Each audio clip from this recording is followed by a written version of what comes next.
BBC Essex. I only mention it because I've had some delivered recently, and I'm wondering if he's got a little side hustle going on. Soil delivery.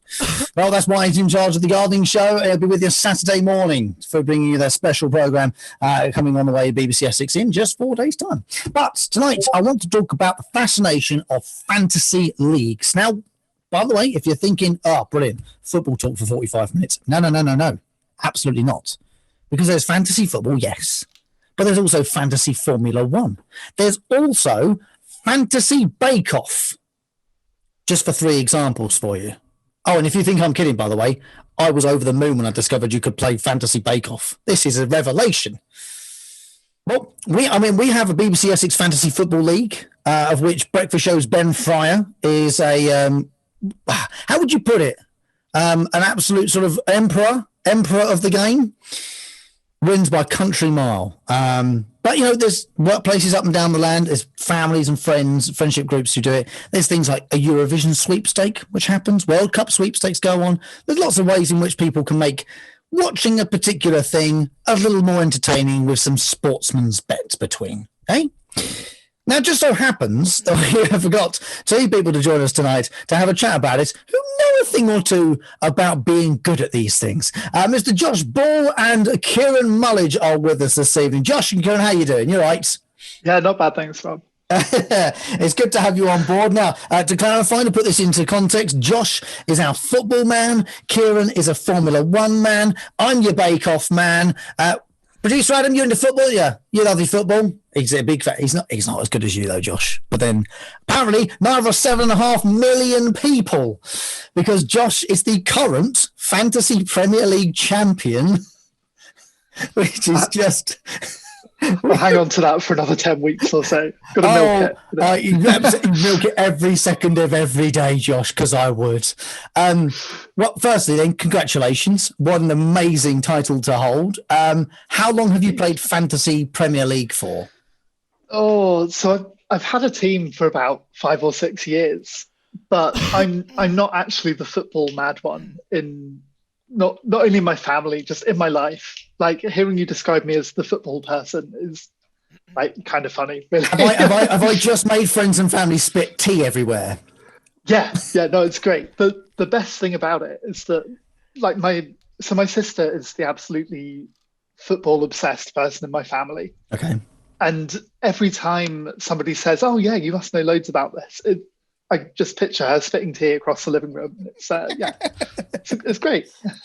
Okay, so why play it then? If you're not that into it, why are you interested in that sort of competitive side? Well, so, as you say, there's sort of 7 million people, 7-8 million, and most of those people aren't kind of obsessing about it. We sort of make a team at the start of the year because family and friends are doing it, and then just kind of tune in again 6 months later and realize that all of your players have been sold to somewhere in Europe, But yeah, sort of a year or so ago, really I was procrastinating. So I was a student, and my office mate was doing a lot of kind of setting his team up. And I thought, yeah, this seems better than writing my thesis up. Let's give that a go. Obviously, yeah. Yeah, and then it just kind of snowballed from there. So that was it. I love that. Do you know what? Do you know how frustrating it must be? I mean, because I don't play fantasy football because I don't follow the sport, and therefore, I do my own fantasy in American football. I have my own fantasy sort of league in that, which I compete at and do fairly well at. I came third this year in a little league of 10, but there are 10 people who are massively obsessed with the sport. They know the players inside out, the coaching staff inside out, all the tactics involved as well. And yet none of us could even remotely come close to being a champion of the sport like you have, Josh. And like you say, you're not even the football one in your world. But it's amazing that you bring up, the sort of the study and you say that it's sort of looking at it and breaking it down, which is what I understand you gave a lecture at the University of Essex kind of.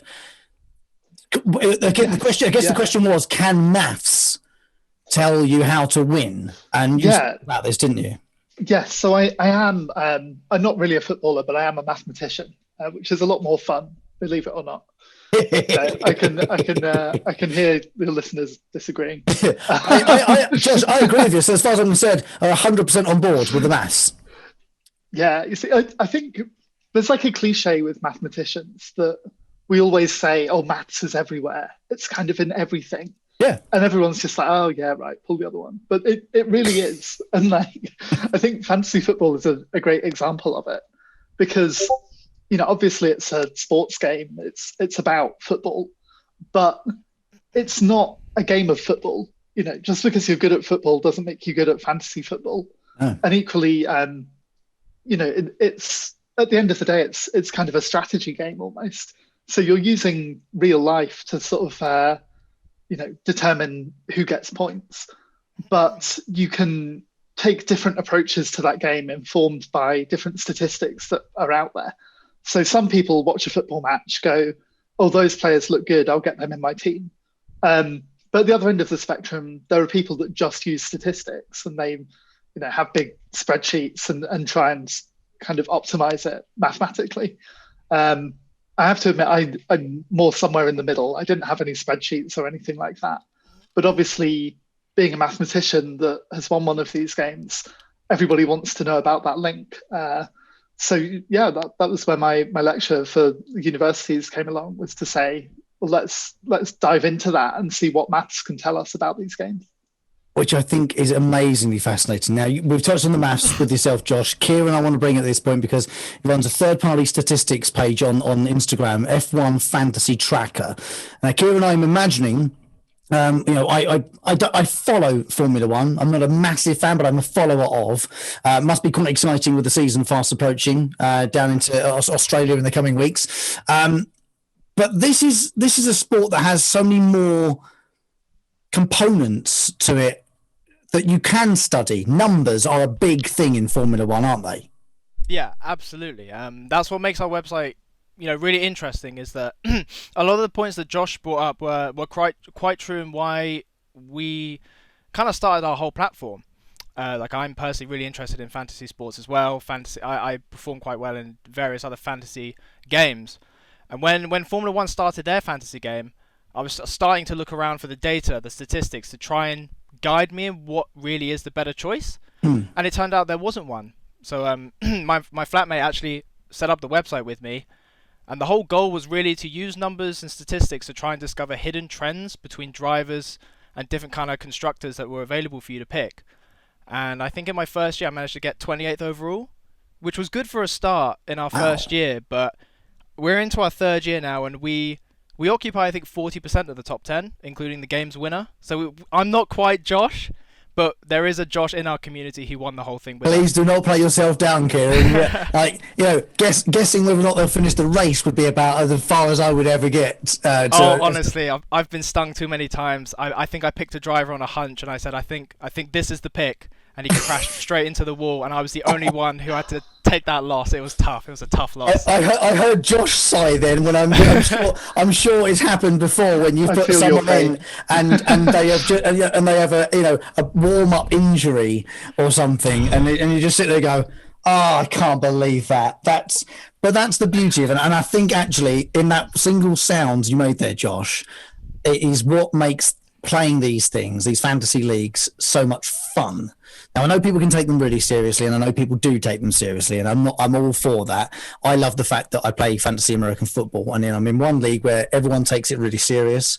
There's constantly trades being made from one week to the next, and then there's others that are more leisurely, like, we're just doing it for a bit of banter and whatnot. And it's got, like, I play with my sister and brother-in-law in that one, and friends as well. And it doesn't really matter which scale you live on, but it adds a sudden element to whatever you're spectating, whether it's football, whether it's Formula One, and whether it's Bake Off. I will explain.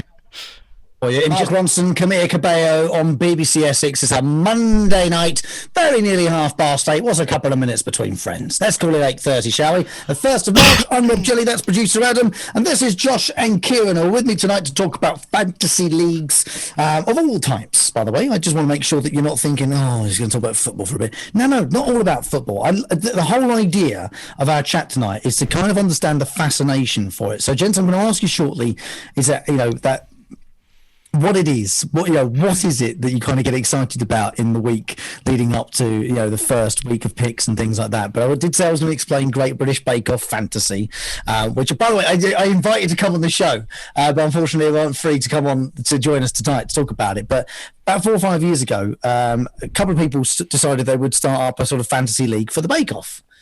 Big fans across the country, you all sit there and go, oh, who's going to be Star Baker? Who's going home? Who's going home? But they made you guess before the show started on the Tuesday night. You'd have to pick your Star Baker, who's going home, who'd win the technical challenge that week. And there'd usually be a random one. So if it was, cake week, it would be, or pie week was always like, who's going to have who's going to get the soggy bottom? Who's going to get the Paul Hollywood handshake? Things like that. And there's, not really any purpose to it other than a little bit of sort of hopefully friendly fun to have amongst your mates and maybe family as well. And that echoes across all fantasy leagues as well. So, Kieran, what is it? The fact that the Formula One season is going to start in a few weeks' time, 21st, I think we said. Starting Bahrain as well, because Australia's been rescheduled for the season. It's going to be a little bit of a different 21 season this year, but hopefully a complete one anyway. When that first week rolls round, what day of the week do you start to get a little excited about it? Absolutely, it's got to be the Thursday, I think, when practice starts to happen, because obviously we have a lot of numbers can compiled at this point, but we're waiting for testing. We're waiting for that first practice when all the teams start to reveal the actual pace of their drivers and cars. Yeah. At that point, everyone starts going crazy with guesses because we've got nothing to kind of predict what the race is going to look like until the race day. So it goes crazy. The community gets really crazy with the kind of drivers and picks you can have. And does that happen every week? So does it? Does every week have that same buzz, or is it eventually after 3 or 4 weeks you start to work out? I can guess a bit earlier because we already know the form of a certain team. Like this team's got it this year, or this team's sort of falling behind a little bit, or is it week by week? I mean, at the start, you can kind of guess, the Mercedes, the Hamiltons are definitely going to be your top picks. But as the week progresses, you get to see where the value picks start to appear with the midfield. Like, if Lando Norris started off really weak at the start of the season and starts to pick it up later on the season, there's always a buzz at trying to identify when that happens for certain drivers and when they decide to just be really, really good. When they decide to be really good. Do you know what? I say that because Lance Stroll last year was such a good pick, and I advocated him so hard, and then he just had a really tough 4 weeks, crashed out, got COVID, and everyone ridiculed me. But I still think he's a good value pick, and I had to defend that. No, fine. No, I like the standing by your decision. Josh, did that happen last year? I say you are current champion of the Fantasy Premier League. Was there a player that you put your neck out on the line early doors to get behind that others were like, nah, and you stood by him? Partly. So a lot of my picks, as I said, I'm not the most experienced football fan ever. So a lot of my picks were just like, well, everyone else seems to be going for them, so I better get them, at least at the start of the season. But the one player I did get behind was Jamie Vardy, because I figured everyone seems to be sleeping on him, but he hasn't just suddenly gotten terrible at football overnight. And that really set me off to a good start, because in the first sort of 4 or 5 weeks of the season, nobody else owned him. He was scoring goals for fun. So after a few weeks, you start to get a bit of a template. People start to see which players are performing well this season and which ones aren't. So that was great to sort of get ahead of that a bit. And it's very satisfying when you do. Yeah, and I imagine that actually for both of you in the last seasons of your respective sports, it's been such a turbulent year anyway that a large part of it was, I guess, kind of going week by week, reading what you could read into it, a little bit of luck, but that goes for anything, I guess, in a way. Like, so, because I'm just thinking that, with players, games getting cancelled and such, Josh, that would have obviously thrown things up in the air, because then you're sort of questioning whether or not that player's actually a valid thing in that week. And Kieran, I'm imagining that, as the season was rolling on, there were certain tracks that were in areas of the world where, COVID was really strife, and therefore there's questions about whether it could race and how safe the race was, and yada, yada, yada, blah, blah, blah. But did that make it, because you obviously both played in 18 and 19, and then the 19-20 season, how much did you adapt your way of playing last year, Josh? So I think I was pretty lucky, really, when in terms of how fantasy football was affected, because I tried to set up to be quite flexible and to look into the future a little bit, and to try and, not jumping on bandwagons and stuff, but trying to set up a very kind of settled team almost. And I think when, particularly back in March, when the season got cancelled, there were a lot of players that were kind of jumping onto sort of different trends and different teams whose matches were then cancelled. And as a result, they then kind of got shifted into later parts of the season. So in particular, loads of people had, I think it might have been Man City and Arsenal, and they'd all dived onto them because they were supposed to be playing 2 games that week. And I kind of couldn't afford to do that because I didn't want to mess up my team. Yeah.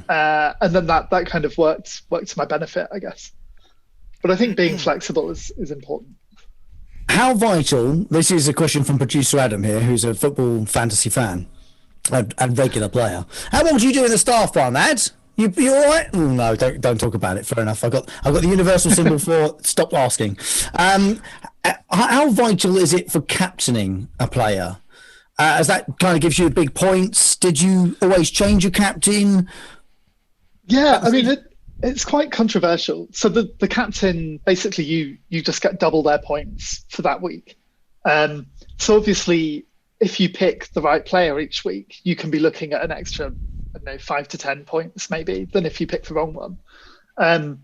So it is important, but at the same time, I think people worry about it too much. So my motto last season, which has kind of become a bit of a meme on fantasy football Twitter, but I just, if I couldn't decide, I'd just go for Mo Salah. And that seems to sort of do the trick most of the time, right? Even I, a seasoned outsider, know who Mo Salah is, believe it or not. Kieran, picking up on that point of captains and double points things, what is that sort of equivalent for you in the Formula One fantasy? I think that would be equivalent to the turbo choice. So like every single race weekend, you get to choose which driver under a certain amount that you get to double up the points on. And that was super vital because certain drivers would accumulate streak points. So if you used your turbo on the wrong guy who didn't have a giant streak coming on that weekend, you've bombed out maybe 30 points, and that could hurt a lot.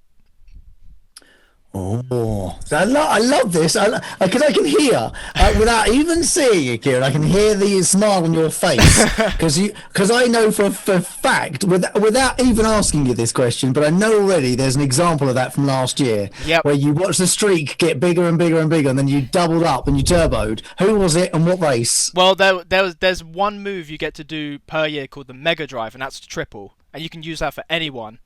And so Hamilton, I think race 5, he had both streaks come up, and every single person I knew used their Mega Drive on him that race. And I think I was one of the only people who didn't. And I said, I think there was a better opportunity later on. And it just so happened that race, he dropped a couple positions, didn't get a good qualifying, and didn't score the peak amount of points he could have got. And I waited all the way till Turkey, all the way to the end of the season. I cashed in my Mega Drive, and I scored an incredible amount of points over everyone else who scored it earlier. And I didn't want to be smug, but I was a little bit. Let it out. Go on. Let it out, Kieran. No, be smug. Be smug, because you've got to. There were some weeks when I played Fantasy Bake Off with friends. Okay, and I would have completely forget about it, and it'd be Tuesday afternoon, and I'd get a text saying, "Have you done any fantasy?" And I'm like, "Oh no, I don't know." I'll just go I'll get my phone out and go, star out. technical winner, all right, soggy bottom, job done, just hit a go and wouldn't even think about it. And then you'd get like a sweep across the board and you'd be like, all week, you'd be sending messages going, look who's winning. You've got to say I'm humble, and I wait till the end. I wait till the end. You're a better man than I am. Okay, so quick bit of a question for both of you. Do you kind of both study the stats in detail? Like, for you, Kieran, like a driver that does well at Monaco and a certain player that maybe has a good record against another opponent. Like, is it down to that intricacy? Kieran? I think the stats could only go so far as to apply the whole picture. So I think you can, for example, find out that Lando Norris performs on average better at Bahrain than he does at Italy, for example. And then you need to look in whether it's him, the driver, or is his car, the likelihood of changing conditions.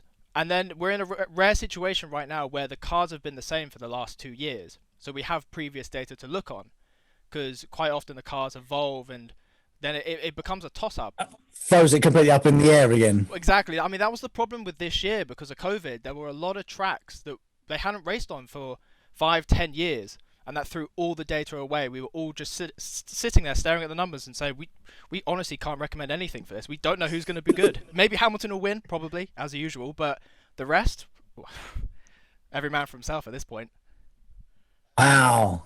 And again, that just makes it exciting as well. It adds that element of the unknown. And even the people like yourself, Kieran, who have the numbers, or at least have the knowledge and ability to see those patterns and see those opportunities. You're going, well, no idea. So, everyone for themselves. Everyone, you're on your own. Honestly. And do you kind of admit that, on the page and such online, do you kind of always, last season, did you find yourselves doing that, going, we're as stumped as you are? Honestly, yeah. There were certain situations like the Turkish Grand Prix. I mean, they hadn't been there for a long time. They'd just resurfaced the track, so it was even slippier than before, and then it poured down with rain. I mean, there's no stats that we can come up with to tell you really who's likely going to win that. I mean, I think Hamilton did win that, but it's very difficult to come up with anything because we don't have the numbers. We can only provide guesses outside of the numbers. Just what's your gut feeling? Who do you put your money on in the wet? But Josh, with you, is it down to things like this player always scores against Crystal Palace, for example, or this player always puts in a good game, at this ground? So one of the things I love about football commentators and stats is that they'll go, "Oh, this is the first time that a player with an F in their surname has scored on a Thursday night after a full moon." It's brilliant. But I mean, there are some stats which are fantastic, which do the job. But there's so much variation that, like, you can have a player that, take John Stones this season. He hasn't scored in, however many years it is, and then suddenly goes and scores twice in the same match. You can't account for that with the stats. You've just got to ride that variation. I think that's what makes it so fun, because it's not just a game of, well, who's got the better statistics? Okay, we've got access to a bigger spreadsheet than you, so our guess is better.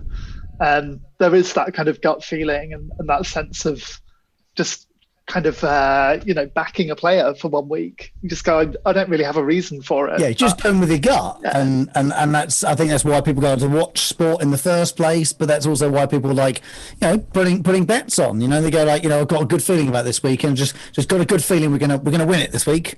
Again, we're underdogs this week. We're away from home. I think we got it, and there's no explanation for that. There's no spreadsheet in the world that can explain that gut feeling. Is there? Exactly, and it wouldn't be fun either, right? Like, fun those spreadsheets are, they're not as good as like a football match. Like, you want to enjoy playing fantasy games. You don't want them to become some sort of overarching thing where you're hoping that your team loses so that your friend doesn't overtake you in fantasy football. Which people do. It's guilty. So that's the thing, right? The trick is support a team that isn't anywhere near the Premier League, and then you're safe. Yeah, well, I'll be honest with you, it doesn't work in the NFL. When you talk about the NFL and fantasy as well, that's that book's got to go out the window. Gents, if you wouldn't mind holding on for a minute, I'd be very remiss not to have two people with the brains like yourselves to ask a couple more questions about what you do and how you do. Right now, I just want to finish up my chat tonight about fantasy leagues. We are talking about that with two amazing gentlemen this evening. Kieran Mullidge, who runs an F1 Fantasy League statistics page, Fantasy One, Formula One Fantasy Tracker, but also Josh Ball, who's the current Fantasy Premier League champ, has beaten 7 million people to the title last year. I'd be remiss of me asking how you get on this year, Josh. I've just got in the top 100,000 as of yesterday. So not quite number one, but I'm pretty pleased with it. A long way to go, mate. It could change in a heartbeat, as we're all familiar with if we play these sorts of things. Kieran, as well, we'll get you some predictions actually in a moment. But I wonder if I might pick your brains on this sort of final thing here, because Josh, this kind of applies to football, but there is clearly a similar sort of equivalent in Formula One, Kieran. But VAR decisions, Josh, in football, producer Adam knows I don't like football or follow football in that particular sense. But he goes on to me, I tell you what, VAR, what an absolute nightmare that is. And I come on, what's it done now? And he said it was an incident with Lewis Dunk for Brighton with the team on Saturday. Took a free kick. Then it went in the back of the net. Referee had blown the whistle, but blown it twice. Went to VAR. They said give it. He gave it. They moaned about it. He went to VAR. VAR again. He went, nah, maybe not. There's things like this. I don't want to talk about this ruining the game, because that's a separate conversation. Does this thing really make it quite difficult when it comes to fantasy, and does it add frustration to playing? It swings both ways from a fantasy point of view. Because sometimes you want the goal to count because you own them, and sometimes you don't want it to count because you don't. So it kind of like stretches that moment out. But I think in general, the problem is less VAR kind of ruining things and slowing things down, and more just how the refs use it. So I don't want to say we've got a referee problem rather than a VAR problem, but. No. Listen, look, Josh, I don't mind saying as well. I follow a sport which is heavily reliant on video replay in American football, but the sport is very much designed to allow stop-start a lot of the time. If people have got any familiarity with the sport, they'll know it's sort of very much, rugby for wimps, and it's always checking this, stopping here, stopping there, stopping here, stopping there. Yeah, but the sport's designed in a different way, and the reviews are a much sort of deeper process. But yeah, there's an element of adding technology to help and aid better officiating, but then there's this point of how much help do they, is there needed really, especially in a game which is supposed to flow and it's supposed to be allowed to sort of let the ball kind of go, let the game progress, kind of seeing how it plays out from the situation as well. But for you, it's very much a 50-50 thing. Some weeks it completely ruins your week, and other weeks it actually makes it. Yeah, I mean, from a fantasy football point of view, definitely.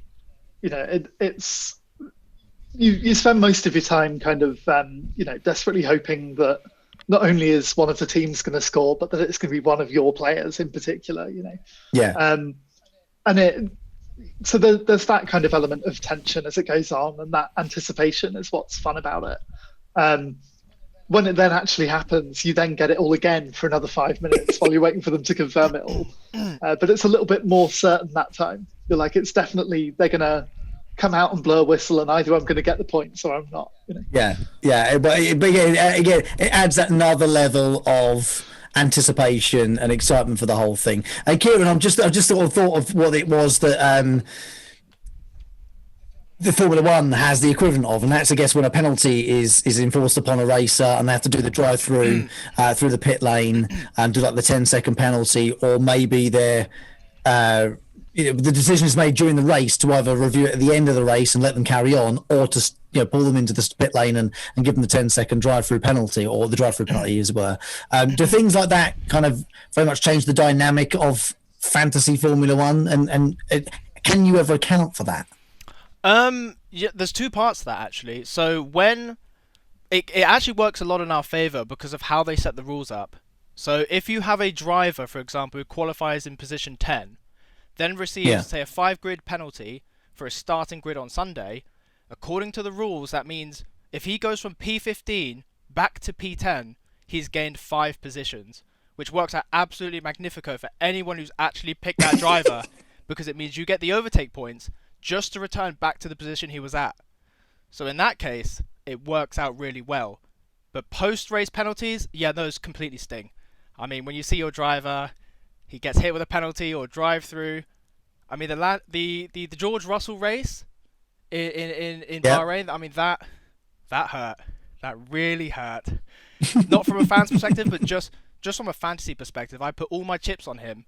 And for him and his win to be taken away so many times, just to see him pull into the pits more times than he needed, really hurt. And that kind of dynamic definitely changes the game, but that's the risk you take with certain choices that you go for. Yeah, and I guess it's all about remembering that you're playing this for a little additional fun and to add just an extra layer of excitement. I think it's key to mention at that point, that it is just an addition that you can add on to being a spectator and give you a little, maybe a little more sort of, I don't know, not wage is the wrong word, but just kind of adds that extra level of anticipation for whether the sport's going to go and whatnot. And actually, I guess once you're into something, whether it be Formula One, football, or you're obsessed with Bake Off like I am, it gives you something to talk about as well with people. Although I guess to an extent, Kieran, your sort of stats tracker enables people to have more information at their disposal and then make the decision based on their own thing. Whereas Josh, you're very much like, well, I've put what's his chops in this week? He's going to do it. It's absolutely great. Yeah, you should have him in your team. You should definitely get him in. Yeah. Right, well, now I've seen off that person. Right, that's that curveball. I'll feed them some lies. Right, what's the next person? Right, Paolo One Chop. Is he still playing? Yeah, stick him in your team. Why not? Shows you the how long it's been since I watched football, Josh. Paolo One Chop reference there. But does it make it easier, Josh? And actually, Kieran as well. Like, if you have less of an interest in a particular team or a racer, to sort of be a bit fairer, because I think you can be quite biased if it's your team. You brought this up earlier, Josh, about if it's your team playing, you don't want to sort of bet against them, but you also you're cheering on against the team. I'm just thinking the example that Adams has used for me is he's a Huddersfield fan, but he relies on a Leeds player to score as he's in his team. So he's very much caught in a conflict here. Do you think it helps, Josh, being a little detached like you are from the sports, not being a massive fan, so it enables you to be a bit more objective? I think it does, definitely. And I know massive Liverpool fans who refuse to have any Liverpool players in their team so that they're not stressed about them missing for 2 reasons. But yeah, I think for me, part of what fantasy football did was actually get me a bit more invested in Premier League games. So, Everton are playing Southampton at the moment. 3 years ago, I would not have cared one way or the other what the scoreline was in Everton versus Southampton. But now I'm kind of invested. So there's part of my brain that's like, oh, has Calvert-Lewin scored yet? No. Go on. Come on, Kevin. Get in the back of the net. Which, may not be a good thing, because now I'm frantically checking the BBC Sport website all the time. But equally, I guess that's kind of the point, is to get people interested in these sports and engaged with these communities and stuff. Yeah. Have you got Ricard Dawson in? No, I haven't. Because apparently he scored tonight. Yeah, I thought about it as well. Yeah, he was the risky choice. I thought I did for the boring choice that everyone else did. No, it's some weeks you do. Some weeks you're going to go with the flow that everyone else is going with, and other weeks you're going to go against it, and that's the beauty of it. And actually, and it's not about sort of having a dig here, but you've gone from being the winner, and you're top 100,000, which, let's be fair, most people be over the moon about. But when you compare it to the fact that you won last year, and I get that, I understand that, but that's the beauty of it, and it keeps it exciting as well. I came into this season assuming I would finish lower than one, and you can't exactly finish higher. Get promoted beyond into another league completely.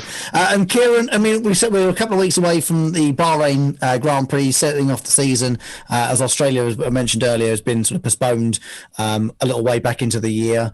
Any sort of early predictions at this stage, or do you kind of sit and wait? Can I get any info out of you? Absolutely. I mean, this is our job, isn't it? Yeah. Sergio Perez, big pick, and Red Bull is your constructor. I think the stats, kind of skew Red Bull to not be a great pick because of Alexander Albon being in the team last year. But Perez, no offense to Albon, nice guy, I like him, but Perez is a quality driver, and he'll definitely bring up the average even higher. And they're currently undervalued in my opinion, and I think the winning team this year will be running a Red Bull Perez combination. Ooh, but don't quote me on that. Don't quote me on that, because if it all goes wrong, I don't know. Don't quote me. Okay, well, I'm saying Perez is in. He's a man. He's mad, and if I'm wrong, I'm wrong. I stand by my decision. I'm calling Perez. There you go. I'll take the flak for you, Kieran. Listen, genuinely, Kieran and Josh, it's been great having you on the show tonight. Thank you for letting us into your worlds and your love of the sports you choose as well. Before you dash, are you playing any other fantasy leagues? Because I wonder if we can do a quick sort of scan of the county, see how many fantasy leagues of all types we can cover. Are there any others you're in at the moment, Kieran? Not just Formula One. I'm tempted to join the Bake Off. That's the Formula One. Okay. Tempted to join the Bake Off. You've been pushing that one really well, and I'm actually tempted. I was actually tempted to join football because I wanted to see how well I could do based off numbers without any context. So. Oh no! Hang on a minute. I can feel a contest. I can feel a contest. But it's amazing. Well, Kieran, when Bake Off is back on, let's stay in touch and we can get a little league together. We'll see if we. Josh, you in for the fantasy Bake Off? I'm well in for the fantasy Let's Bake do it, Off. boys. Just random, you in for the fantasy Bake Off? We'll have a little league. We can open it up to listeners of the show as well. I think why not? Bit of fun. I'm not sure I'm allowed to do this on the BBC, but let me worry about that. Josh, have you any other leagues you're in? Fantasy leagues? No, I was going to say fantasy water polo, but then I thought that would be. Please tell me that's a thing you've made up. Have you made that up? I might have done. Yeah, no, as far as I know, it's not real. I got genuinely excited then for getting involved in some fantasy water polo. I thought I'd managed to go a whole hour without making any terrible jokes, and then I've just Josh, this show is the home of making stuff up. Okay, we literally our slogan is "Wing it." There's literally what it says on the door: "Wing it." Don't know what to do. Wing it. Make it up. Josh and Kieran, this time next week we'll have fantasy water polo on the go. And if someone starts up and running, we should make it happen. Josh, Kieran, thanks so much, guys. Really appreciate your time. Stay safe and look after yourselves, and I'll be in touch about the fantasy Bake Off. You too. Thanks Thank you for having us. Cheers, guys. Gents, absolute pleasure having you on. Thank you so much of your time. I'll let you go now, but stay safe and stay well. And I'll ping you a note when Bake Off is back on the telly. I'll see you there. I'll run the stats. Sounds good. Cheers, gents. Have a good one. Take care. See you later. Bye bye. Have a good one.